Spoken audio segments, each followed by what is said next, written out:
સાંસદ મનસુખ વસાવા ફરી એકવાર અધિકારીઓ પર વિફર્યા અને નેત્રંગ સેવા સેતુના કાર્યક્રમમાં અધિકારીઓની ગેરહાજરીને લઈને ખુલાસો માંગવા તેમજ આદિવાસી વિસ્તાર હોય વેઠ ઉતારવાનો આક્ષેપ પણ કર્યો હતો। ભરૂચના સાંસદ અને આખા બોલા મનસુખ વસાવા દ્વારા નેત્રંગ ખાતે યોજાયેલ સેવા સેતુના કાર્યક્રમમાં કેટલીક બાબતો લઈ અધિકારીઓનો ઉધડો લીધો હતો અને સેવા સેતુનો સાચો અર્થ લોકોને તેમજ ઉપસ્થિત અધિકારીઓ તેમજ પદ અધિકારીઓને સમજાવ્યો। જે સેવા સેતુ કાર્યક્રમમાં ઝઘડિયા પ્રાંત અધિકારી તેમજ મામલતદાર અને તાલુકા વિકાસ અધિકારી હાજર નહીં રહેતા ગેરહાજર અધિકારીઓ સામે સરકારમાં રજૂઆત કરવાની વાત સાંસદ મનસુખ વસાવાએ કરી હતી અને આદિવાસી વિસ્તારમાં સેવા સેતુના કાર્યક્રમમાં અધિકારીઓ વેઠ ઉતારે છે એવા આક્ષેપ કર્યા હતા।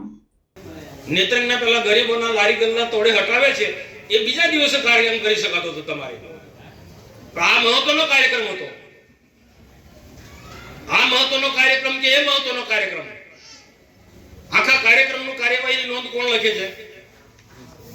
આખા કાર્યક્રમની કાર્યવાહીની નોંધ મેં કહ્યું એ પણ લખો ના, સરકારમાં રિપોર્ટ કરવાનો છે। પ્રાંત નથી, ટીડીઓ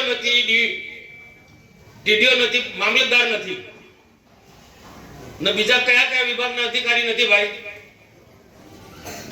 હું જે છે એમને બધાનો આભાર માનું છું, માહિતી આપી એનો પણ આભાર માનું છું। સેવા સેતુના કાર્યક્રમનું મહત્વ અધિકારીને ખબર છે કે નહીં? હું સરકારમાં લખીશ, કાર્યવાહી નોંધ કરવા આખો રિપોર્ટ સરકારમાં જોવો જોઈએ ના, આખો કાર્યવાહી નોંધ લખાય પછી મને બતાવો।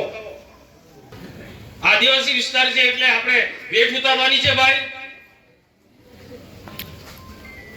આદિવાસી વિસ્તાર છે એટલે આખા કાર્યક્રમ સેવા સેતુના કાર્યક્રમની આપણે વેઠ ઉતારવાની છે।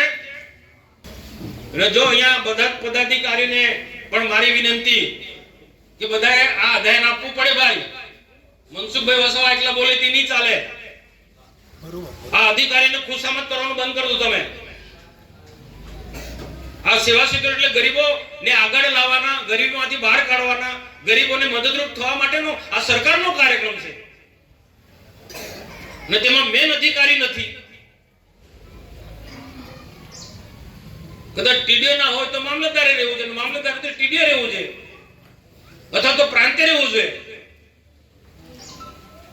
આ ત્રણમાંથી કોઈ રહેવું જોઈએ તું ને। અને લોકોએ પણ જાગવું પડશે ભાઈ। હા, લોકોમાં પણ જાગૃતિ લાવવી પડશે, નહીં તો વર્ષોથી આવું જ ચાલતું હતું। પહેલા લૂંટાવાળાનું રાજ ચાલતું હતું। આ બધી યોજનાઓ સેટિંગ વાળા લોકો લાભ લઈ જતા હતા, આ એવું નથી ચલાવવાનું। અત્યાર સુધી જે સરકારની જે યોજના બધી ચાલતી હતી બધા સેટિંગ વાળાનું બધું ચાલતું હતું। હવે આ મોદી શાસનની અંદર કોઈ સેટિંગ વાળાનો નહીં ચાલે। આ પારદર્શક હોય એટલે પારદર્શક વહીવટ।